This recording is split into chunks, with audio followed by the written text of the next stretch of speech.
अस्सलाम वालेकुम। Programme night addition में हम आपको खुशामदीद कहते हैं। नाज़रीन, इस्टेब्लिशमेंट न्यूट्रल रहे या ना रहे, तहरीक इंसाफ आखिर चाहती क्या है? MQM के तमाम धड़े इकट्ठे हो रहे हैं, इल्ज़ाम इस्टेब्लिशमेंट पर दिया जा रहा है। बाप पार्टी के अरकान पीपल्स पार्टी ज्वाइन कर रहे हैं, इल्ज़ाम इस्टेब्लिशमेंट पर दिया जा रहा है। जहांगीर तरीन चौधरी सरवर और अलीम खान के पार्टी बनाने की जो खबरें चल रही हैं, यहाँ पर भी इल्ज़ाम इस्टेब्लिशमेंट को दिया जा रहा है। यही नहीं, पंजाब असम्बली को टूटने से रोकने में भी इल्ज़ाम इस्टेब्लिशमेंट पर ही लगाया जा रहा है। गो के मुल्क की सियासत में पत्ता भी हिलता है तो इल्ज़ाम इस्टेब्लिशमेंट के सर ही थोपा जाता है। क्या मुल्क की सियासत इतनी हल्की पड़ गई है कि इल्ज़ाम देने वालों को अपने सियासी मुखालिफिन में बिल्कुल जान नज़र नहीं आती और ये बयानिया बना दिया गया है कि जो कुछ भी हो रहा है, जो भी कर रहा है, ये इस्टेब्लिशमेंट ही कर रही है। इमरान खान का ये आज का इल्ज़ाम है कि मुल्क में नई सियासी धड़े बंदियों के पीछे भी इस्टेब्लिशमेंट का हाथ है। बदकिस्मती से एस्टेब्लिशमेंट ने माजी से सबक नहीं सीखे। आज हम पॉलिटिकल इंजीनियरिंग देख रहे होते हुए MQM को इकट्ठा करना, बैप को पीपल्स पार्टी में धकेलना बलूचिस्तान में, साउथ पंजाब के अंदर पीपल्स पार्टी को वो कॉल कर करके इनके आदमी कह रहे हैं कि जी पीपल्स पार्टी को मजबूत करें। वो जो नून लीग ने मुल्क का बेड़ागर्क कर दिया, वो अब उसको पंजाब में लाना चाहते हैं। KP के अंदर और गेम चल रही है। अगर ये पॉलिटिकल इंजीनियरिंग करके कमजोर सा सेटअप लेके आना है, वो तो वैसे ही मुल्क को संभाल नहीं सकता। नाज़रीन, अगर इमरान खान की ये बात मान ली जाए तो इसका मतलब ये है कि इस्टेब्लिशमेंट तो उनकी मुबैना मुखालिफत कर रही है। दूसरी तरफ ये लगता है कि PTI टीम के अहम खिलाड़ी फवाद चौधरी अपने कप्तान की स्ट्रैटेजी से बिल्कुल लाइल्म है, क्योंकि फवाद चौधरी साहब तो ये चाहते हैं कि इस्टेब्लिशमेंट से राब्ते बहाल होने चाहिए। वो कहते हैं कि हमारा तो किसी से कोई इख्तलाफ नहीं है, हम तो इदारों के साथ वर्किंग रिलेशनशिप चाहते हैं। अब लगता ये है कि तहरीक इंसाफ में इस्टेब्लिशमेंट को लेकर कोई कन्फ्यूजन पाई जाती है या इल्ज़ामात से इस्टेब्लिशमेंट पर दबाव डालकर मदद मांगी जा रही है, जैसे कि PDM के लीडर्स कहते हैं। नाज़रीन, पंजाब के सियासी महाज की हम बात करें तो लगता है कि परवेज़ इलाही ने इमरान खान को कायल कर लिया है। अब कप्तान भी पंजाब असम्बली से एतमाद के वोट को लाहौर हाई कोर्ट के फैसले के बाद पर डाल रहे हैं और इसके बाद फौरी पंजाब असम्बली तहलील करके हुकूमत पर अर्ली इलेक्शंस के लिए दबाव बढ़ाना चाहते हैं। लेकिन PDM इत्तेहाद ने कप्तान की हिकमत अमली को नाकाम बनाने के लिए मुस्लिम लीग नून और पीपल्स पार्टी के कुछ अरकान की एक कमेटी बना दी और साथ साथ जो नाराज़ उनके लोग हैं उनको भी मनाना शुरू कर दिया है और उनकी कोशिश है कि चौधरी परवेज़ इलाही को एतमाद का वोट हासिल ही ना करने दिया जाए और हम अपना वज़ीर आला ले आएँ। नाज़रीन, इमरान खान की मज़ाहमत की सियासत यकीनी तौर पर मकबूलियत समेटती जा रही है, लेकिन उनकी जो जारहाना सियासत है इससे ना सियासतदान बच पा रहे हैं और ना ही इस्टेब्लिशमेंट। जब सारे का सारा निज़ाम ही उनके इल्ज़ामात की जद में होगा तो वो फिर किस नए निज़ाम का हिस्सा बनना चाहते हैं, कैसा निज़ाम लाना चाहते हैं? और ये सब कुछ एक ऐसे वक्त पर हो रहा है जब मुल्क की मईशत ख़तरनाक मोड़ पर है। मैं बात करूंगी, मुझे ज़रताज गुल साहिबा पाकिस्तान तहरीक इंसाफ की सीनियर रहनुमा ज्वाइन कर रही हैं। अस्सलाम वालेकुम, बहुत बहुत शुक्रिया ज़रताज साहिबा आपका। ज़रताज साहिबा, लगता है कि आप लोगों की पार्टी में इस्टेब्लिशमेंट के रोल को लेकर एक बहुत बड़ी कन्फ्यूजन है। आज भी इमरान खान ने अब तक के जो हालात हैं, जो सियासी जमातों के साथ हो रहा है, जो जोड़ तोड़ हो रहा है या जो भी आज के हालात की जिम्मेदारी है वो जनरल बाजवा पर डाली है, इस्टेब्लिशमेंट पर डाली है। लेकिन फवाद चौधरी के जब हम बयान देखते हैं, वो भी एक सीनियर लीडर है तहरीक इंसाफ के, जो कहते हैं कि हम तो चाहते हैं कि इस्टेब्लिशमेंट से हमारे राब्ते बहाल हों, हम वर्किंग रिलेशनशिप चाहते हैं। अब समझ में नहीं आ रही है किस किस्म के वर्किंग रिलेशनशिप की बात करते हैं। एक तरफ चाहते हैं कि इस्टेब्लिशमेंट बिल्कुल इस सारे सिस्टम से आउट रहे, अपना काम करे, अपनी लिमिट्स में रह के काम करे, दूसरी तरफ आप लोग चाहते हैं कि उनसे राब्ते भी बहाल हों। Thank you Shaji, thank you for inviting me. मैं समझती हूँ कि जो आपने इंट्रो में बातें की है ना, बड़े उसकी सॉलिड आपने 2-3 पॉइंट्स बोले। मैं ज़रा उसी के ऊपर आगे ही जाना चाहती हूँ आपके सवाल के ऊपर बेस करके। सबसे पहला पॉइंट आपका ये था कि खान साहब ने ये कहा है कि कराची के अंदर जो है वो MQM को इकट्ठा किया जा रहा है और इस्टेब्लिशमेंट इकट्ठा कर रही है। मेरा सवाल ये है कि अगर फ़र्ज़ करें ये आपके सामने जो हालात हैं कि इस वक्त एक गवर्नर को जो एक तोहफे में इनको दिया गया था और वो सबको सियासी कंधा दे के जोड़ भी रहे हैं, तो मेरा पहला सवाल ये है कि दोबारा खाना पूरी करने से क्या बोरी बंद लाशें बंद हो जाएंगी? क्या कराची के अंदर भत्ताखोरी बंद हो जाएगी? क्या कराची कचरा कुंडी से जो है वो बाकी रोशनियों का शहर बन जाएगा? क्या सिंध के अंदर जो है ये गंद इकट्ठा कर लेने से, इकट्ठी इन पार्टियों को से, क्या कराची जो रेवेन्यू का एक शहर जो कलेक्ट करता है, क्या उसकी चाइना कटिंग जो है वो ख़त्म हो जाएगी? मेरा दूसरा सवाल ये है कि जो बाप पार्टी के बारे में खान साहब ने बड़ी ज़बरदस्त रिजर्वेशन कही है कि उसको पीपल्स पार्टी में शामिल किया जा रहा है। मैं शाजिया बिल्कुल बॉर्डर पे बलोचिस्तान और पंजाब के बॉर्डर के ऊपर मेरा हल्का है। रकनी बवाटा जो डिस्टिंग्विश करता है बलोचिस्तान और उसको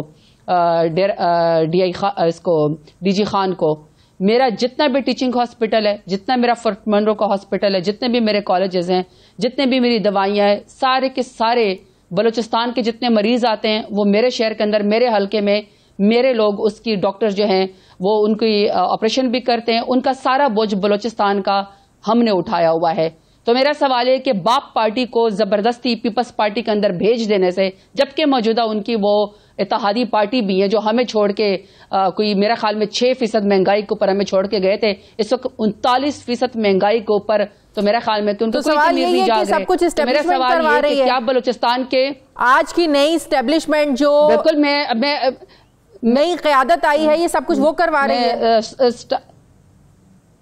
नहीं शाजिया, मैं स्टैब्लिश पॉइंट क्या करना चाहती हूँ, मैं पॉइंट स्टैब्लिश ये करना चाहती हूँ कि जिनकी आपस में नीम बनती, जिन्होंने दूसरे को सड़कों पे घसीटना था, जिन्होंने एक दूसरे के पेट फाड़ने थे, जो आपस में इनका एक नेचुरली इत्तेहाद हो नहीं सकता, और अभी 6 महीने के बाद 3 महीने के बाद जब इलेक्शन होगा एक दूसरे के खिलाफ बंदे खड़े करेंगे, और अगर नहीं तो अगर खान साहब का मुकाबला नहीं कर सकते तो ज्यादातर लोटे के निशान पे सारे इकट्ठे खड़े हो जाएंगे।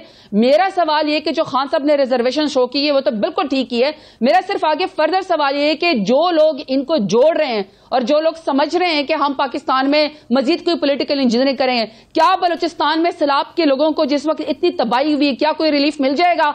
उनके लोगों का बोझ, मरीजों का बोझ जो हम उठा रहे हैं, हमारे भाई हैं, हम भी एमएनएज हैं, हम भी एमपीएज हैं, यहाँ पे हमें फंड मिलते हैं, जितने हमने काम किया, जितनी आपकी रिजर्वेशन खत्म हो जाएंगे। ये सिर्फ खदशात हैं, शकूक व शुबात हैं, या आप लोगों की खबर है, इंफॉर्मेशन है कि ये जितनों को, जितने नए इत्तेहाद बन रहे हैं, चाहे वो कराची में एमक्यूएम को जोड़ा जा रहा हो, बाप को के लोगों को पीपल्स पार्टी में शामिल करवाया जा रहा हो, ये सब कुछ एस्टैब्लिशमेंट करवा रही है, नई फौजी क़यादत करवा रही है, ये आप लोगों के खदशात, तहफ़्फ़ुज़ात हैं या इंफॉर्मेशन है आप लोगों की? देखिए, आपने 2 दफा नई फौजी क़यादत का लफ्ज इस्तेमाल किया। खान साहब वो लीडर हैं कि जिनको गोलियां लगने के बाद भी, जिनकी अपनी एफआईआर दर्ज नहीं होती, और अभी जो पिछले दिनों पूरी जो जीआईटी की रिपोर्ट आई है जिसके अंदर तमाम सच साबित हो गए हैं कि जो वकील था, जो कातिल और शूटर का जो तर्जमान था, जो वकील था और जो हुकूमती वज़रात थे, वो एक स्क्रिप्ट था और उसको तमाम लोग बयान कर रहे थे, वो मौरे के तौर पर सरकारी टीवी के ऊपर चलाया जा रहा था। वो खान साहब पाकिस्तान छोड़ के नहीं गए, पाकिस्तान में रह के हालात का मुकाबला कर रहे हैं, जो वो खदशात शो करते हैं। अब हमारे खान साहब से तो आपकी चले दुश्मनी होगी ना इन लोगों की कि ये खान साहब को मैदान में नहीं हरा सके तो गोली मार दी उन्होंने।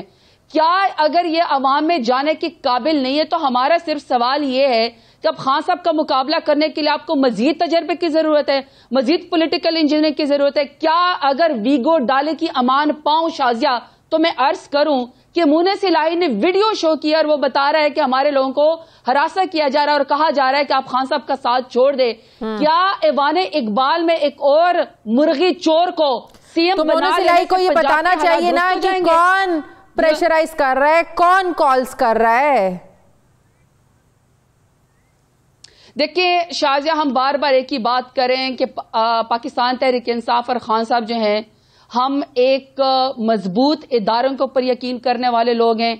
ट्रस्ट डेफिसिट बड़ा है अवाम का, और कुछ ओहदेदारों के हरकत व सकनात की वजह से लोगों को कॉल गई हैं।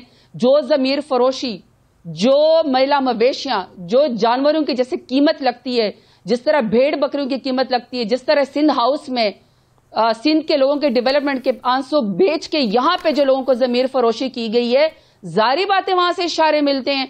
लोग खुद कहते हैं कि हमें कॉल की गई है, टेप्स पकड़ी गई है, ऑडियोज में आपके अंदर सवाल है, आपके सामने है कि इस वक्त इनको फिक्र ही नहीं है कि मुल्क के अंदर इस वक्त इकोनॉमिक कोलैप्स कर गए। इस वक्त पूरा जो हमारा केपीके का बेल्ट है, साउथ केपीके बनू से लेकर वजीरिस्तान तक, वो टेररिज्म की लपेट में आ चुका है और डॉलर्स मांगे जा रहे हैं एक सुपर पावर से। तो हमारा सवाल ये कि जो इशारे करना, मेरा सवाल ये है इंजीनियरिंग किसी तरीके से खान साहब का मुकाबला मेरा सवाल से ये है, मेरा सवाल ये है कि आप लोग ये कहते हैं ना, खान साहब ये कहते हैं कि आज के हालात का जो जिम्मेदार है वो जनरल बाजवा तो जा चुके हैं। तो आपने मेरे सवाल का जवाब नहीं दिया कि वो फिर सारी जनरल बाजवा की पॉलिसीज नई फौजी क़यादत पे वही आगे लेके चल रही है। अगर जो हालात आपके सामने हैं कि शाजिया लोगों को बरहना करके वीडियो बनाई जा रही है, चादर और चार दीवारें को पामाल किया जा रहा है, सियासी लीडरान को गोली मारी जा रही है, एंकर्स को शहीद किया जा रहा है, पॉलिटिकल असैसिनेशन हो रही है, पॉलिटिकल इंजीनियरिंग हो रही है, मवराए अदालत यहाँ पे फैसले हो रहे हैं। 9 महीने से पाकिस्तान को जो है एक बदमाशी का अड्डा बनाया हुआ है कि कानून से ये लोग बालातर है। हर चोर बदमाश को बुला के वजीर बनाया जा रहा है। 84 से ज्यादा इनके वजीर हो गए। हम सिर्फ ये कहना चाहते हैं कि इनकी क्या अपनी स्पाइन है? कातिल के और मकतूल के जो हम सवाल करना चाहते हैं कि अगर एक डीपीओ कहता है कि मैंने वीडियो नहीं बनाई और मैं आपको इन्वेस्टिगेट करके बताऊंगा, और अब जो बताया जा रहा है कि उसकी अपनी वो ऑडियो आपने देखी हुई है, सॉरी वो वीडियो आपने देखी हुई है कि उसकी वीडियो के अंदर जाहिर है कि वो खुद कहीं से हिदायत ले रहा है। तो हमारा सवाल ये कि हिदायत कौन दे रहा है? तो वो जो एक अब डिफ्रेंशिएट करना चाहिए, जो इस वक्त डॉक्ट्रीन आई हुई या जो नई इस वक्त एस्टैब्लिशमेंट आई हुई है, इनको अवाम को अब इनको वो जो ट्रस्ट डेफिसिट इनके कुछ लोगों की हरकतों की वजह से आ रहता है। और ये जो मौजूदा आप लोग किस किस्म के राब्ते रखना चाहते हैं हमारे सर के ऊपर मुसलत किया गया है? जो फवाद चौधरी साहब ने बात की है, जो फवाद चौधरी साहब ने बात की है कि हम एस्टेब्लिशमेंट से राब्ते बहाल करना चाहते हैं, क्यों और किस किस्म के राब्ते आप लोग बहाल करना चाहते हैं? क्यों आप लोग चाहते हैं कि आपके जो सियासी मसाइल हैं या सियासी मामलात में एस्टेब्लिशमेंट इंटरफेयर करे और फिर बाद में आप लोगों के फायदे की बातें हो, आप लोग कहें ठीक है, और आप लोगों के फायदे की बातें ना हो तो आप लोग कहें कि एस्टेब्लिशमेंट इंटरफेयर करती है? अच्छा शाजिया, पहले तो एस्टैब्लिश कर लेते ना कि पॉइंट के खान साहब ने जब एस्टैब्लिशमेंट से कहा, जब शौकत तरीन को भेजा गया, जब उनको बताया गया कि इस वक्त पाकिस्तान की तारीख में ऐसा नहीं हुआ कि पाकिस्तान की जो एग्रीकल्चर ग्रोथ है वह 4.5% के ऊपर चली गई है, पाकिस्तान की जो इंडस्ट्रियल ग्रोथ है वह 6.5% के ऊपर चली गई है, जो सर्विसेज ग्रोथ है वह पाकिस्तान की 9% के ऊपर चली गई है, जो पाकिस्तान की कंस्ट्रक्शन ग्रोथ है वह 12% के ऊपर चली गई है, और जो एहसास प्रोग्राम है वो चल रहा है, वो जो 10 बिलियन ट्री सुनामी चल रहा है, 10 बड़े डैम पाकिस्तान के अंदर बन रहे हैं, पाकिस्तान के लोगों को सेहत इंसाफ का 10 लाख की हेल्थ इंश्योरेंस मिल रही है। वहां पे अगर आप रिजीम चेंज वालों को साथ देंगे, अगर आपके नीचे लोग कॉल करेंगे, लोगों को परसुएट करेंगे, लोगों को कहा जाएगा कि आप जाएं किसी को ज्वाइन करें और खान साहब की हुकूमत जो है वो एक सुपर पावर के कहने के ऊपर गिराएं, तो हमारा फिर उस वक्त ये सवाल ये है, उसमें ये सवाल पैदा होता है कि क्या खान साहब ने अपनी जात के लिए कोई फैक्ट्री मांगी? क्या खान साहब ने अपनी कोई जायदाद मांगी? पूरे मोनस इलाही ने, परवेज इलाही ने तो जनरल बाजवा के कहने पे, वो आप लोगों को बुरा क्यों नहीं लगा? जनरल बाजवा के कहने पे उन्होंने आप लोगों को ज्वाइन किया था। वो तो पीडीएम ज्वाइन करने जा रहे थे, वो तो उनके कैंडिडेट बनने जा रहे थे वजीर आला पंजाब के, उन्होंने भी तो जनरल बाजवा के कहने पे आप लोगों को ज्वाइन किया। वो आप लोगों को बुरा क्यों नहीं लगा कि क्यों जनरल बाजवा ने जो है ना ये हिदायत दी? उस पर आप लोगों ने उंगली नहीं उठाई। हमने तो एक ही बात इस्टेब्लिश जो मेरे सामने मुनीस इलाही और चौधरी परवेज इलाही साहब के बयानात से जो मेरे सामने बात इस्टेब्लिश होती है वो यही इस्टेब्लिश होती है कि जो एक्स जनरल थे वो कहते थे कि मैं पॉलिटिकल नहीं हूं, मैं ए पॉलिटिकल हूं। उनके बयानात से तो लगता है कि वो पॉलिटिकल थे। और मेरा पॉइंट वही है कि पाकिस्तान तहरीक इंसाफ ने अपना कौन सा फायदा किया है इस्टेब्लिशमेंट को ये कह के पाकिस्तान का ही फायदा किया है, चाहे कारके का था, चाहे रेकोडेक का केस था, चाहे IMF की शराइ थी, चाहे हम लोगों ने नैब के कवानीन थे। अब हम सिर्फ ये सवाल करना चाहते हैं कि जो मौजूदा क़यादत है ये कौन से पाकिस्तान के कानून के अंदर है कि एब्सकॉन्डर और क्रिमिनल खुद फैसला करे कि कौन से इसको ECL में से निकालना है। नैब ज़्यादा लोग खुद नैब के कवानीन को बदले कि जी अब हम नैब को जो है वो जवाब दे ही नहीं है। कौन से कानून के तहत इनको ये छतरी दी जा रही है कि सारे इनके जो है वो पिछले गुनाह माफ कर दिए जाए और उनको वजीर मुशीर और पार्लिमानी सेक्रेटरीज बना दिया जाए? पाकिस्तान को इस वक्त जो पाकिस्तान की इकोनॉमी वो कोलैप्स कर रही है, और ये हम नहीं कर रहे, ये खुद इनके अपने मिनिस्टर आके कह रहे, किसी को मशवरा दे रहे हैं कि आप अगर बिजली जो है वो बड़े तो वो तो तजर्बाकार थे, हम तो निकम्मे थे। वो तो लोगों को आके टीवी पे कह रहे हैं कि आप ख्वाजा आसिफ के अगर आप बिजली बंद करेंगे, अगर आप बिजली इस्तेमाल नहीं करेंगे तो बच्चे कम पैदा होंगे। ये कह रहा है कि इस्लाम जो सिलाब है वो आसमान से उतर रहा हुआ था, मस्खरे हमारे सर के ऊपर मुसलत कर दिए गए। तो मैं सिर्फ आखिरी पॉइंट ये कहना चाहती हूँ शाजिया कि खान साहब ने सिर्फ ये कहा कि आपके नीचे लोग जो लोगों को इन्फ्लुएंस कर रहे हैं, अचानक से बाप पार्टी को क्या हो गया, MKM पार्टी को क्या हो गया, जितने वजारतें हमारे पास थी वो तो उन्होंने हमसे ले ली थी। वो किसके इशारे पे वाह कहने गया? और ये मैंने किया, आप मकसी साहब का इंटरव्यू देखें, जिस तरह 2018 में आप के चैनल सबने आप लोगों का साथ दिया, अच्छा, जब पीटीआई के सब लोग इत्तेहादी बने, पीटीआई का सबने साथ दिया, तब पीटीआई को बुरा नहीं लगा। आज ये लोग दूसरे लोगों के साथ जाकर मिल रहे हैं। अगर बा पीपल्स पार्टी को ज्वाइन करिए तो ये आज जुर्म हो गया। अगर आज एमक्यूएम ने आप लोगों को छोड़ दिया, ये एमक्यूएम अपने दूसरे लोगों के साथ मिल रही है, आज ये जुर्म हो गया है। ये लोग अगर पीटीआई के साथ रहें, पीटीआई को ज्वाइन करें, सब ठीक है, सब हलाल है, दूसरी तरफ जाएं तो हराम है। अच्छा शाजिया, मैं तो समझती हूं कि ये सबसे वैलिड पॉइंट है जिसके ऊपर मुझे आंसर करना चाहिए।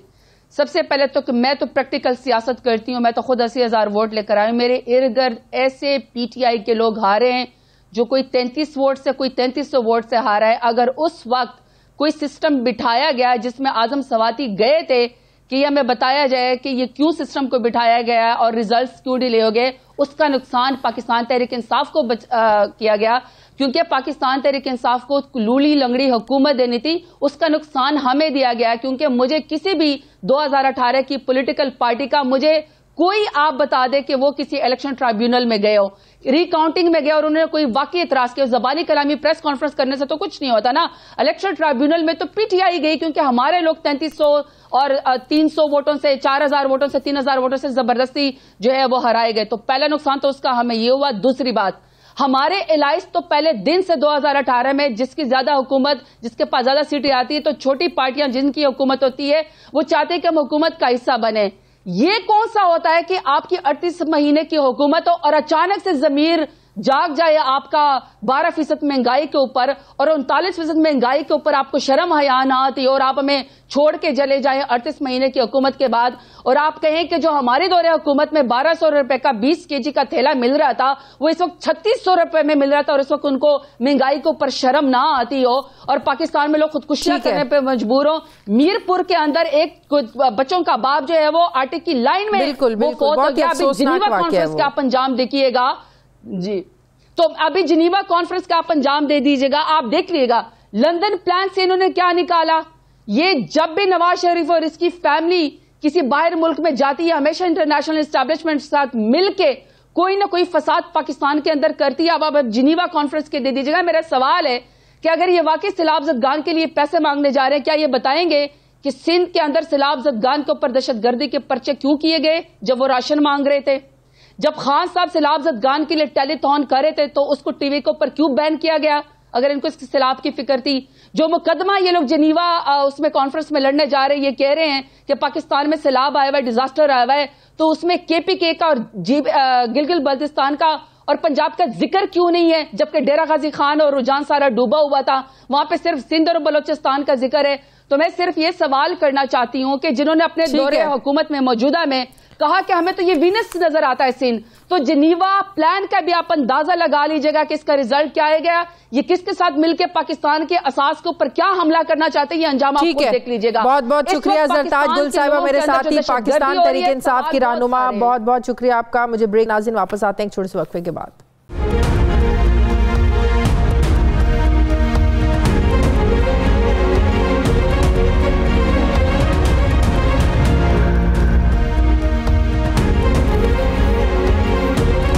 ब्रेक के बाद एक बार फिर से आपको खुशामदीद कहते हैं। पाकिस्तान पीपल्स पार्टी के सीनियर रहनुमा वज़ीर आज़म के मुआविन खुसूसी क़मर ज़मान कायरा साहब मुझे ज्वाइन करें। अस्सलाम वालेकुम, बहुत बहुत शुक्रिया कायरा साहब आपका।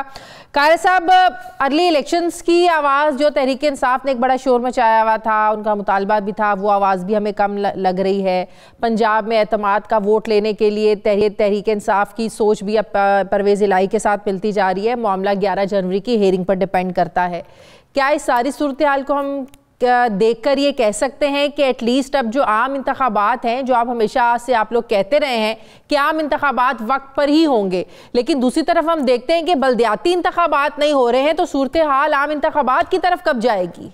इंतखाबात का इनेकाद बुनियादी तौर पे इलेक्शन की जिम्मेदारी है, और जहाँ तक हमारी अमलदारी का ताल्लुक है, यानी वफाक की हुकूमत का, तो हमारी तरफ से तो किसी जगह पे भी इंतखाबात के इनेकाद में कोई रुकावट नहीं आई।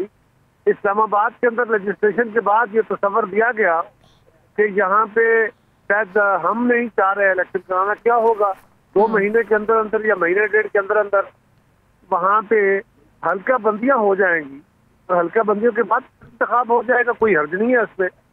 कराची के अंदर या हैदराबाद के अंदर बाकी फेज तो हो गए, वहाँ तो पीपल्स पार्टी चाह रही है जिसकी हुकूमत के इलेक्शन हो। दीगर जमातों की ख्वाहिश है कि नहीं हल्का बंदियों के अमल को देखा जाए, उनको कुछ मुतालबात है। तो हमारी तरफ से तो कोई लेतो लाल नहीं है। आप जरा गौर फरमाइए। लेकिन सेंसस का ना होना भी एक बहुत बड़ी रुकावट है ना। सेंसस नहीं होंगे तो हल्का बंदियां कैसे होंगी? और सेंसस भी जब हम बात करते हैं माहिरीन से, वो कहते हैं सेंसस भी अगर पिछले साल नवंबर दिसंबर में शुरू होते तो उसमें भी 5-6 महीने लगते, उसके बाद हल्का बंदियां होती तो इंतखाबात जाकर वक्त पर होते। सेंसस ही नहीं हो रहे अभी। देखिए वो माहिरीन जो हैं वो पता नहीं मरीख या किसी और स्यारे की मखलूक है, क्योंकि उनको ये बात कहते हुए ख्याल नहीं आता कि उस वक्त पाकिस्तान का 1/4 हिस्से के करीब पानी में डूबा हुआ था। तो 3-3.25 करोड़ लोग उससे इफेक्टेड थे, लोग बेघर हो चुके थे, रास्ते मसदूद थे। उस वक्त क्या मुमकिन था? उस वक्त उनको खाना देना मुमकिन नहीं था, उस वक्त उनको इलाज कराना मुमकिन नहीं था, उनको कुछ जगहों पे पहुंचाना मुमकिन नहीं था। क्या सेंसस मुमकिन था? और अब सेंसस हो रहा है, डिजिटल सेंसस है, और इंशाल्लाह हमें तवक्को है कि ये चंद महीनों यानी बहुत 5-4-6 महीनों में नहीं, 2 या 3 महीनों के अंदर अंदर ये अमल मुकम्मल हो जाएगा और सेंसस के बाद हल्का बंदियां भी हो जाएंगी। लोकल बॉडीज का इलेक्शन का तो हल्का बंदियों से सेंसस से कोई ताल्लुक नहीं है, लेकिन सेंसस होना बहुत जरूरी है, ये बात उसमें कोई दूसरी राय नहीं है, और वो प्रोसेस हो रहा है। ठीक है कारी साहब, हम एक और तब्दीली देख रहे हैं, वो इस लिहाज से कि शायद अब आप लोगों को भी अदराक होना शुरू हो गया है, हुकूमत के लोगों को, पीडीएम को भी, कि हाँ हमारे दौर में भी महंगाई बढ़ रही है। राना सनाउल्लाह साहब ने 2 दिन पहले ये एतराफ़ किया, आपने भी एतराफ़ किया है। तो इसकी जो आप लोगों के ये पिछले मार्च से लेकर अब तक का जो दौर है 10 महीनों में, ये महंगाई का जिम्मेदार इन 10 महीनों का क्या आप समझते हैं कि पीडीएम है? देखिए महंगाई हमारे दौर में बढ़ी है, कोई दूसरी राय नहीं है, बिल्कुल बढ़ी है। कैसे इनकार हो सकता है? बिजली, गैस, तेल, हर चीज के नर्ख बढ़े हैं, खाने पीने के अशिया के नर्ख बढ़े हैं। 2 पहलू हैं जिनको गौर करने की जरूरत है जिनसे। एक पहलू है कि क्या ये सप्लाई साइड की यानी चीजों की किल्लत है, महंगाई हो गई है, या चीजें वाफर मौजूद हैं यानी गंदम मुल्क में मौजूद है। आज पाकिस्तान की मार्केटों में अगर आटा महंगा होता जा रहा है तो होल्डर्स ने महंगा किया हुआ है। अब बदकिस्मती ये है कि पंजाब में जो बड़ा सूबा है, यहाँ से ही ट्रेंड चलता है, यहीं से ही रेट चलते हैं। तो पंजाब की हुकूमत, सिंध की हुकूमत भी नहीं कर रही, लेकिन पंजाब की हुकूमत इस मामले को मरकजी हुकूमत पर डालते हुए, यदि महंगाई के जिम्मेदार तो मरकजी हुकूमत है, लोग ये समझ रहे हैं, लिहाजा वो मार्केट मैकेनिज्म के तहत होने वाली महंगाई को, होर्डिंग को, जखीरा अंदोजों के जरिए जो तबाही फैली हुई है उसको रोक नहीं रहे, बल्कि वो इस अमल को और आगे बढ़ा रहे हैं, जो बड़ा अफसोसनाक है। हम ये समझते हैं कि महंगाई को कंट्रोल करना चाहिए, लेकिन महंगाई क्या हमारे फैसलों की बदौलत हुई है या आलमी हालात? कुछ सख्त फैसलों की बदौलत भी हुई है, कुछ सख्त फैसले।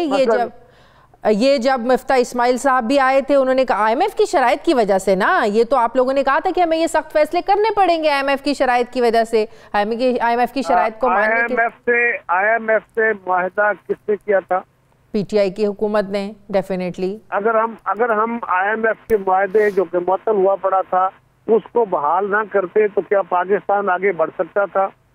क्या हमें मल्टीलैटरल और जो दोस्त ममालिक है उनसे इमदाद मिल सकती थी? तो सर ये तो फिर पिछले कुछ अरसे से, पिछले 6 महीनों से जो प्रोग्राम मुअत्तल हुआ है, तो सर फिर ये क्यों मुअत्तल है? 8 महीने का नहीं मैं पूछ रहा। हाँ। मैं आपसे सिंपल पूछ रहा हूँ कि क्या कोई और ऑप्शन था कि ये ना करते? वो मुआहदा जो हमने नहीं किया, हाँ। उसकी शराइत हमने तय नहीं की, वो मुआहदा हो गया, वो हुकूमत पाकिस्तान ने किया, सब जो भी हुकूमत थी।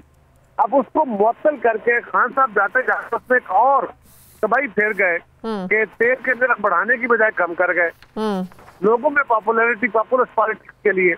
उसके नतीजे में क्या हुआ? आज ये हुकूमत अगर वो काम वो स्टेप न लेती तो IMF के पैसे भी ना आते, चाइना भी आपको सपोर्ट ना करता, यूरोप भी आपको सपोर्ट ना करता, सऊदी अरब भी आपको पैसे ना देता, वर्ल्ड बैंक और एशियन डेवलपमेंट बैंक से पैसे भी ना आते, तो क्या डिफॉल्ट करते? ये ऑप्शन था हमारे पास, बल्कि हमने अपना सियासी कैपिटल नुकसान पे डाला, हमने रिस्क पे लाके और चीजों को इस तरह चलाया कि ठीक है हमारा सियासी नुकसान होता है उससे, हम उसको रिकवर कर लेंगे, लेकिन पाकिस्तान को तो इस तबाही से बचाना है। ये तो बजाय इसके कि हमारा डिसक्रेडिट तो हमारा क्रेडिट है। हाँ, ये बात तो हमने कहा था कि हम तल्ख फैसले करेंगे। हाँ। और तल्ख फैसले क्या हमारी चॉइस के हैं? एक सियासी जमातें जो लोगों से वोटों पे खड़ी होती हैं, क्या हमारे पास ये ऑप्शन था, चॉइस था कि हम लोगों को नाराज करें? हमने एक मजबूरी के तहत। ठीक है, कायरे साहब एक आखिरी सवाल का जवाब दे दें।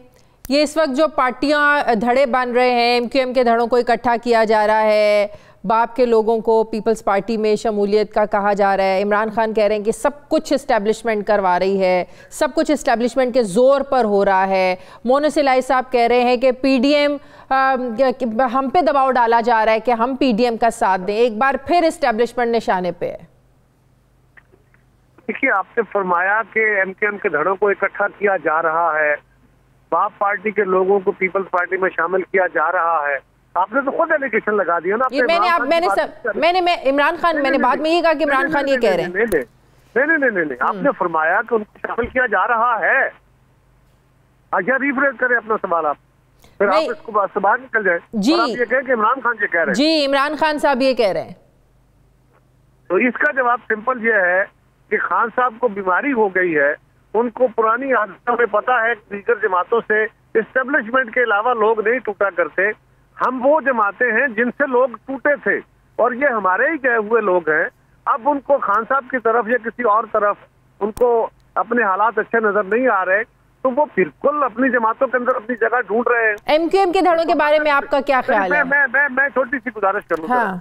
जहाँ तक बाप का ताल्लुक है, बलूचिस्तान के अंदर क्योंकि जमातें बहुत कमजोर हैं और कबाइल और अफराद बहुत पावरफुल हैं, वहाँ अफराद जिस तरफ टिल्ट करते हैं, हालात देखते हैं, उसके साथ चलने का फैसला कर लेते हैं। MQM के अंदर ये तवील अरसे से जब से MQM मुसलसल इन्हितात का शिकार हुई है, कौमी इलेक्शन में भी और सूबाई इलेक्शन में भी और लोकल पार्टीज में भी, तो MQM के अंदर लड़ाइयों के बाद उनकी सारी क़यादत को इस बात का इदराक था कि अगर हम इकट्ठे नहीं होते तो MQM बतौर जमात जो है ये कोई बड़ी कामयाबी हासिल नहीं कर सकेगी, बल्कि ये ग्राउंड उसके हाथों से निकल रही है। तो ये इदराक के तहत उन्होंने अपनी सर्वाइवल के लिए फैसला किया है। उसमें किसी तरफ से पीपल्स पार्टी इसको अपने लिए खतरा समझती है? बिल्कुल नहीं, हम पीपल्स पार्टी इस बात को वेलकम करती है। अगर कोई इकट्ठे होते हैं तो हमें तो इस बात की खुशी है। कौमी जमातों को तोड़ना कभी अच्छा नहीं होता। हम तो जमातों को जोड़ने की बातें कर रहे हैं, तो हम तो तोड़ने वाले हैं ही नहीं। ठीक है, बहुत बहुत शुक्रिया कमर जमान कायरा साहब, वज़ीर मामले खुसूसी पाकिस्तान पीपल्स पार्टी के सीनियर रहनुमा मेरे साथ है। मुझे ब्रेक लेनी है नाज़रीन, वापस आते हैं वक्फे के बाद।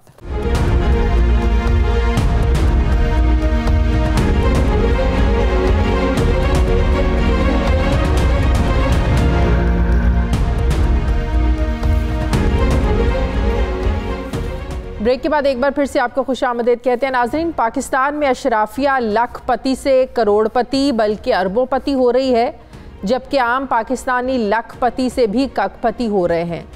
मुल्क में बदहाली फैलती जा रही है, मगर ऐसे में एक तबका ऐसा भी है जिसकी पांचों उंगलियां घी में और सर कढ़ाई में है। जी हाँ, वो तबका है हमारे हुक्मरान और सियासतदान। ऐसा क्यों है कि एक ही पाकिस्तान में रहते हुए गरीब तर होता जा रहा है और उनके नाम पर सियासत करने वाले पार्लियामेंटेरियंस जिनके असासे चंद सालों में डबल से ट्रिपल होते जा रहे हैं। क्या ये है पाकिस्तान? मुल्की सियासत खिदमत है या सबसे ज़्यादा नफ़ा बख्श कारोबार? ये वो सवाल है जो इस वक्त हर पाकिस्तानी सोचने पर मजबूर है। एक इन्वेस्टिगेटिव जर्नलिस्ट ज़ाहिर गिशकोरी ने उनकी खाली एक रिपोर्ट से पता चलता है कि 2015 से लेकर 2020 तक यानी 5 सालों में अरकान असम्बली की मजमूई दौलत में 85% तक इजाफा हुआ है। कुछ कानून साज तो ऐसे भी हैं कि जिनके असासे तो डबल हो गए हैं, मगर इसी पाकिस्तान में एक आम पाकिस्तानी शहरी की आमदन $197 पर कैपिटा से भी कम हो गई है। क्या ये है पाकिस्तान? गुज़श्ता 5 सालों में 1170 अरकान कौमी और सूबाई असम्बली के मजमूई असास से 49 अरब से बढ़कर 91 अरब रुपए हो गए हैं। लेकिन इस दौरान मुल्क की हालत बदली, ना ही आवाम को सुख का सांस आया, मगर हुक्मरानों का मुकद्दर ज़रूर संवर गया है। क्या ये है पाकिस्तान? नाजरीन, अगर मुल्क के मकबूल तरीन सियासतदानों की हम बात करें तो पता चलता है कि कौम के कप्तान इमरान खान की एसेट्स में 5 सालों में 250% इजाफा रिकॉर्ड किया गया। इमरान खान के असासे 2017 में 4 करोड़ रुपए थे, जो 2019 में 14 करोड़ रुपए से जायद हो गए। अवाम कहाँ है यहाँ पर? साबिक वज़ीर ख़ारजा शाह महमूद कुरैशी और उनकी बीवी के असासों में 241% का इजाफा हुआ, जो 2014 में 7 करोड़ से बढ़कर 24 करोड़ रुपए हुए। और अवाम इसमें सब में कहाँ है? साबिक वफाकी वज़ीर बरायाबी वसाइल उमर अयूब खान और उनकी बीवी के असासों में 2014 से 2019 के दौरान 203% इजाफा हुआ, जो 46 करोड़ रुपए से बढ़कर 1.4 अरब रुपए पर पहुंच गए। शेख रशीद के असासों में 2014 से 2019 के दौरान 278% इजाफा हुआ। दस्तावेज़ात के मुताबिक 2014 में उनकी जानिब से 3.94 करोड़ रुपए के असास ज़ाहिर किए गए, जो 2017 में 4.67 करोड़ रुपए तक पहुँच गए। अवाम कहाँ है? नाज़रीन, गरीब आवाम को रोटी, कपड़ा और मकान देने की दावेदार जमात पाकिस्तान पीपल्स पार्टी के चेयरमैन बिलावल भुट्टो जरदारी की जानिब से 2019 में 1.6 अरब रुपए के असास ज़ाहिर किए गए। साबिक सदर आसिफ अली जरदारी के असासे 5% बढ़े, जो 2019 में 67 करोड़ रुपए और 2020 में 71 करोड़ रुपए हुए। लेकिन सितम देखिए कि सिंध में आज भी बच्चे नंगे पाँव हैं। लोग सस्ते आटे की कतार में अपनी जानें दे रहे हैं। शहबाज शरीफ के बेटे हमजा शहबाज के असासों में 22% इजाफा हुआ, लेकिन आवाम की हालत तो यहाँ पर नहीं बदली। वज़ीर आला पंजाब चौधरी परवेज़ इलाही और उनकी अहलिया के असासों में 14% का इजाफा हो चुका है, जो 2015 में 19 करोड़ थे, वो 2019 में बढ़कर 22 करोड़ और 60 लाख रुपए तक पहुंच गए हैं। मोनस इलाही के असासे 5 सालों के दौरान 114% बढ़े हैं। 2015 में उनके असासों की मजमूई मालियत 65 करोड़ रुपए थी, जो 2019 में 1.4 अरब रुपए हो गई। लेकिन ज़रई सूबे में आवाम को 2 वक्त की रोटी के लाले पड़े हुए हैं। साबिक वज़ीर आला बलोचिस्तान जाम कमाल और उनके ख़ानदान के असासों में 2015 से 2019 के दौरान तकरीबन 376% इजाफा हुआ। 2015 में ये 25 करोड़ रुपए के असासे थे, जो 2019 में बढ़कर 1.2 अरब रुपए के हो गए। लेकिन अवाम आज भी तालीमी इदारों और मेयारी तिब्बी सहूलतों से बहुत दूर हैं। वज़ीर आला सिंध सैयद मुराद अली शाह और उनके ख़ानदान के असासों में 7% का इजाफा हुआ। 2015 में उनके जाहिद करदा असासे 27 करोड़ रुपए थे, जो 2019 में 29 करोड़ रुपए हो गए। लेकिन मुआशी बदहाली के बायस सूबे में स्ट्रीट क्राइम जो है ये बहुत ज़्यादा बढ़ चुका है। वज़ीर आला खैबर पख्तूनख्वा महमूद खान के असासे 2.4 अरब से ज़ायद हैं, मगर सूबे से लोग बेहतर रोज़गार के लिए दूसरे सूबों का रुख करने पर मजबूर हैं। नाज़रीन, अवाम का दम भरते दीगर सियासतदानों को भी अगर हम देखें तो हालात मुख्तलिफ नहीं हैं। किसी के असासे 50% बढ़े तो किसी के 100% बढ़े। माहिरीन को खदशा है कि हमारे सियासतदान असासे ज़ाहिर करते वक्त भी सियासत से ही काम लेते हैं, मगर फिर भी ये दिन दुगनी रात चुगनी तरक्की करते हैं। हुक्मरान तबके को बहुत मुबारक इस बात पर, मगर एक नज़र इसी पाकिस्तान में रहते आवाम पर भी डाल लें, जिनकी कम अज़ कम आमदन आपने 25,000 रुपये तक मुकर्रर की है। लेकिन क्या ये इनको मिल भी रही है? कम होती आमदन, बढ़ते हुए अखराजात के 27 शहरियों की खबर आखिर कौन लेगा? मैं बात करूंगी, मुझे इन्वेस्टिगेटिव जर्नलिस्ट जाहिद गिशकोरी साहब ने ज्वाइन किया है। अस्सलाम वालेकुम, बहुत बहुत शुक्रिया जाहिद साहब आपका। जाहिद, जब सियासतदानों से हम ये सवाल करें तो वो सबसे पहले यही सवाल उठाते हैं कि आपके पास इस चीज़ का क्या प्रूफ है। हमने पाकिस्तान तहरीक इंसाफ के लोग तो इस चीज़ को मानने को तैयार ही नहीं है कि उनके 3.5 पौने 4 साल के दौर में किसी ने 1 रुपए की भी करप्शन की हो या किसी ने पैसा बनाया हो। तो ये जो आपकी स्टोरी है बड़ी ज़बरदस्त स्टोरी है, क्या इस पर किसी ने सवाल उठाए? एक तो शाजिया, आपका बहुत शुक्रिया। मैं आपका रेगुलर व्यूअर भी हूँ, एज ए रिपोर्टर मैं आपके प्रोग्राम देखता हूँ। आप खूबसूरत स्टोरीज लाती हैं इस तरह की। आपने मुझे अपॉर्चुनिटी दिया है इस स्टोरी के लिए। आपने डिटेल दी है, उस पर जो काफ़ी और डिटेल्स हैं जो सवाल उठाती हैं, मैं उसको थोड़ा सा वजाहत या इसको गहराई में ले जाता हूँ आपके नाजरीन के लिए भी, और आपके जो दूसरे लोग देख रहे हैं जिन्होंने, अगर वो समझती हैं इन पे एक्शन हो सकता है तो वो कर सकते हैं। इस रिपोर्ट में जो ये मेरी इन्वेस्टिगेशन थी, इस पे पूरा मुझे 1 साल लगा है। जो समाज टेलीविजन का जो इन्वेस्टिगेशन यूनिट है, मैं उसको हेड कर रहा हूँ और स्टोरी पे काम कर रहा था। तो आप पब्लिक डोमेन में मैंने अपनी पहली स्टोरी दी है। मैं कुछ आगे आपको मजीद मालूमात देना चाहता हूँ।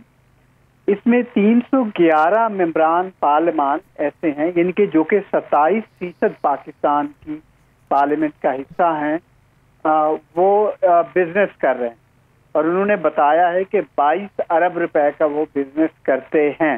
जो कि पार्लियामान के मेंबर भी हैं और बिजनेस कर रहे हैं, जो कि बज़ाहिर एक कन्फ्लिक्ट ऑफ इंटरेस्ट लगता है। उसमें 29 ऐसे मेंबरान पार्लियामान हैं जो अरबपति हैं और 7 मेंबरान गुज़श्ता 4 माली साल में अरबपति बने। अच्छा, कुछ ऐसे भी हैं जिन्होंने वजीर बनने के बाद या MNAs बनने के बाद, MPAs बनने के बाद ज्यादा पैसा कमाया हो? बिल्कुल कुछ ऐसे नहीं है, बल्कि अगर आप 60% का मवाजना करें जिनके पैसे बढ़े हों, जैसे मैं मिसाल दे देता हूँ आपको, मोनिस इलाही एक काफी चोटी के सियासतदान हैं, उनके असासे जिस तरह आपने भी बता दिया 65 करोड़ से 1 अरब 40 करोड़ तक पहुंच गए इन 5 माली साल में। हैदर खान होती हैं जिनके असासे 247% बढ़े हैं, वो वजीर आला रहे हैं KPK के, वो भी करोड़पति से अरबपति बने हैं। 1 अरब 20 करोड़ रुपए उनके, अगर आप असासों का वो देखें, जाविया बनता है पूरा ओवरऑल जो साइज है। इसके अलावा जो दूसरे लोग, तो मैं आपको मिसाल देना चाहता हूँ कि कुछ ऐसे भी हैं जिस तरह वजीर आला बलोचिस्तान है अब्दुल कदूस बिजन, जो उन्होंने बताया है कि 2015 का जो माली साल था उसके पास सिर्फ जो ओवरऑल मजमूई जिनकी दौलत थी वो सिर्फ 5 लाख। आप सोचिए जरा। यही मैं आपसे पूछने लगी हूँ, ये तो वो हमारे सामने है, ये आपके सामने हमारे सामने आए हैं जो सबमिट किए गए हैं। इनके कद काठ देखकर तो ये बड़े बिल्कुल बहुत कम लगते हैं, ये जो हमारे सामने ये सारी अमाउंट आई है। जहाँ तो ऐसे भी मेंबरान हैं जिनको दुबई में खूबसूरत विले गिफ्ट किए गए हैं, जिस तरह अख्तर मेंगल साहब हैं, सीनियर सियासतदान है बलोचिस्तान से, उनके 54% असासे बढ़े और उनको एक गिफ्ट मिला है वहाँ दुबई में, एक फ्लैट जो है खूबसूरत। और ये जो उन्होंने बताया वज़ीर आला बलोचिस्तान जो मौजूद है कि 5 लाख, और अभी उसके बाद मजमूई दौलत जो है वो 30 लाख है। लेकिन वो कदूसी माइनिंग कंपनी जो बलोचिस्तान के ज्यादातर सियासतदान हैं, उनकी माइनिंग एक्सप्लोर कंपनीज हैं, इंडस्ट्रीज हैं जो एक्सप्लोर करती हैं। अच्छा, कुछ ऐसे भी हैं जिन्होंने कारोबार ही या नए बिजनेस भी जो है वो पार्लियामेंटेरियंस बनने के बाद शुरू किए हों, वजीर बनने के बाद शुरू किए हों, नए बिजनेस को हाथ डाला हो। खूबसूरत क्वेश्चन किया है आपने। इसमें जो उमर अयूब खान हैं, सीनियर सियासतदान है पाकिस्तान तहरीक इंसाफ के, उनके असासे जिसका आपने भी बताया कि अब वो 1 अरब 40 करोड़ तक पहुंच गए हैं। उन्होंने अपना बिजनेस जो शुरू किया है, और मैंने इनको लिखा था, उमर अयूब खान साहब, मेरी बात भी हुई थी, इन तमाम लोगों से मैंने मौक़िफ़ लिया था बेसिकली, जो कि 50 से ज़ायद हैं, 100 के करीब लोग हैं मेंबरान पार्लियामान। उन्होंने मुझे बताया कि उन्होंने एक कंपनी शुरू की जो कि पावर प्रोड्यूसिंग है, जो कि बिजली वगैरह चीज़ें प्रोड्यूस करती है, जो कि खुद अगर आप देखें, इनको इलेक्शन कमीशन ऑफ पाकिस्तान ने नोटिस भी भेजा था। उन्होंने पूछा था कि आपके असासे यकदम से ये 200% से ज़ायद कैसे बढ़ गए हैं। तो उन्होंने जो जवाब दिया वो मुझे भी उन्होंने शेयर किया। तो वो अगर आप देखें, उमर अयूब खान काफी अर्सा तक वाटर एंड पावर और पावर के मिनिस्टर रहे, आपको मालूम है, पिछले रिजीम में भी थे, इससे पहले गवर्नमेंट में भी थे। तो हम ये नहीं कह रहे कि उन्होंने गलत तरीके से इतने असासे बढ़ गए, लेकिन एक क्वेश्चन उठता है कन्फ्लिक्ट ऑफ इंटरेस्ट का आप कहें, या बहुत सारे इस तरह। ये तो एक छोटी सी मिसाल मैं आपको दे रहा हूँ, मेरे पास और मिसालें हैं। जिस तरह पाकिस्तान मुस्लिम लीग नून के एक MNA हैं एहसानुल हक, वो ज्यादातर अपना कारोबार वहाँ दुबई में करते हैं और उनके असासे 5 अरब से जायद थे और अभी भी 4 अरब 70 करोड़ से जायद हैं, और वहाँ पर उन्होंने बहुत सारी बिजनेसेस किए हुए। और जिस तरह मैंने आपको बताया कि एक और चीज़ बताएं जाहिद, मेरे लिए तो सबसे ज़्यादा हैरान कुन चीज़ ये है कि इमरान खान तो कोई बिजनेस भी नहीं करते हैं, उनका तो कोई कारोबार भी नहीं है। जिस तरह वो कहते हैं कि मेरी तो ना तो कोई शुगर मिले हैं, ना तो मेरी कोई फैक्ट्रियां हैं, ना मैंने मिलें लगाई हुई हैं, तो फिर भी उनके असासे बढ़े आपकी रिपोर्ट के मुताबिक। उनके असासे फिर कैसे बढ़े? उनका तो कारोबार भी नहीं है। के तो असासे शाविया उस वक्त बढ़े हैं 250% जब वो वजीर आजम बने। वही तो कह रही हूँ, कोई असासे नहीं बढ़ रहे थे। 2017, 18, 19 में जो 20 तक उनके असासे देखें, जो वजीर आजम बनने का दौरानिया है, तो 10 करोड़ उनके, यानी कि आप देखें 4 करोड़ उसके रहे। कुछ तोहफों शोफों में बढ़ गए होंगे। एक चीज देखिए, मैं आपको बताता चलूं कि असासे बढ़ रहे हैं, यानी कि स्पीकर मेंबर पार्लियामान 42 अरब रुपए के असासे बढ़े हैं गुज़श्ता 5 माली साल में, जो कि 3 करोड़ 85 लाख के लगभग ही पार्लियामान का हिस्सा बनता है। वो इतना अमीर हुआ, उसके बाद इतनी दौलत आई है। लेकिन 2018 में ये तमाम पार्लियामानी जो अफराद हैं, जो 1170 के लोग हैं, ये टैक्स देते हैं 1 अरब 60 करोड़ का। आप देखिए असासे इनके ऑलमोस्ट 85% बढ़ते हैं, और फिर टैक्स का जो रेशियो है वो 62% कम हो जाता है। टोटल 98 करोड़ पे करते हैं 2019 में। पहले 1 करोड़ 60 लाख पे किए 2018 में, और 2019 में सिर्फ 98 करोड़ अदा किया है। और 161 ऐसे मेंबरान तो क्या ये ऐसी स्टोरीज करते हुए, ऐसी इन्फॉर्मेशन शेयर करते हुए आप पे कोई प्रेशर भी आता है, या कोई कहता भी है कि ये गलत है ना करो, या कुछ आपको भी कोई धमकाने की इस तरह की कोई होता है आपके साथ भी? ये स्टोरी स्पेशली करते हुए हुआ? देखिए वो मैं आपको, ये भी एक आपका अच्छा सवाल है। मैंने इन तमाम पार्लियामान के मेंबरान को लिखा था, ईमेल के जरिए खत लिखे, इनको व्हाट्सएप किए, क्योंकि मैं जिनके सिग्निफिकेंट इंक्रीज है, जिनको इलेक्शन कमीशन ऑफ पाकिस्तान ने नोटिस भी भेजे हैं, या FBI ने नोटिस भेजे हैं, मुझे अपने ज़ाहिर से जब पता चला, जो डायरेक्टोरेट और इन्वेस्टिगेशन और इंटेलिजेंस FBI का एक यूनिट है, या पाकिस्तान के दूसरे इदारे हैं, या इलेक्शन कमीशन की पॉलिटिकल फाइनेंस विंग है, क्योंकि ये गैर मामूली असासे बढ़ने का तनासुब है, और साथ बहुत झोल है FBI में और इलेक्शन कमीशन ऑफ पाकिस्तान के डिक्लेरेशन में।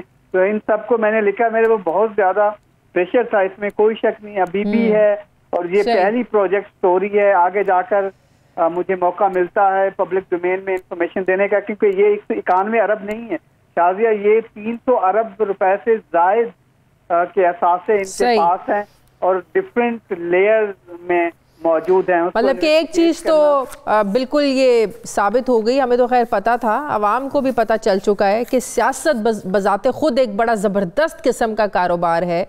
ये बाकी कारोबार को, जो आपके दूसरे कारोबार होते हैं, उनको चमकाने के लिए, या उनको जो है ना वो तरक्की देने के लिए ये चाबी है सियासत के बजाते खुद एक। तो बड़ा ज़बरदस्त कारोबार बनाया हुआ हमारे सियासतदानों ने, सियासत को बजाय इसके कि आवाम की खिदमत करें और आवाम पर ख़र्च करें, इनके असासे दिन दुगनी रात चुगनी तरक्की कर रहे हैं। बहुत बहुत शुक्रिया इन्वेस्टिगेटिव जर्नलिस्ट जाहिद किशकोरी साहब, हमारे साथ हैं। बहुत शुक्रिया आपका। नाज़रीन, हमारे प्रोग्राम का वक्त खत्म हो गया, फीडबैक ज़रूर दें हमें, अपना ख्याल रखें, मुझे इजाज़त दें, अल्लाह हाफ़िज़।